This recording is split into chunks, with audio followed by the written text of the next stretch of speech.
السلام عليكم. هذا الدرس الثاني، طريقة تشغيل الدريل الشاحن على باور سبلاي 12 فولت. هاي عندنا قلنا الأصفر هو الموجب أو الحار، والأسود هو البارد. عندنا هسه هذه شاحنة الدريل الأصلية اللي هي عطت بطاريتها، فبعد يعني تشتغل هي بس ما تفيد، ما تشحن. الفكرة إنه شلون أقدر أفتح بالدريل وأشد. صار نلاحظ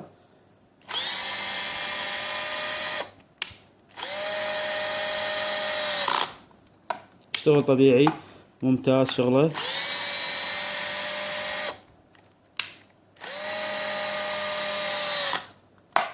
يعني ممكن هنا أوضح يكون.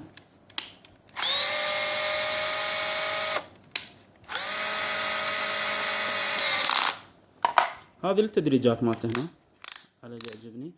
ممكن اشتغل بهذه القطعة الصغيرة، ممكن لا اخليه مثلا انا احتاج اشتغل على 10 ملم، يعني احنا نسميه براغ 10.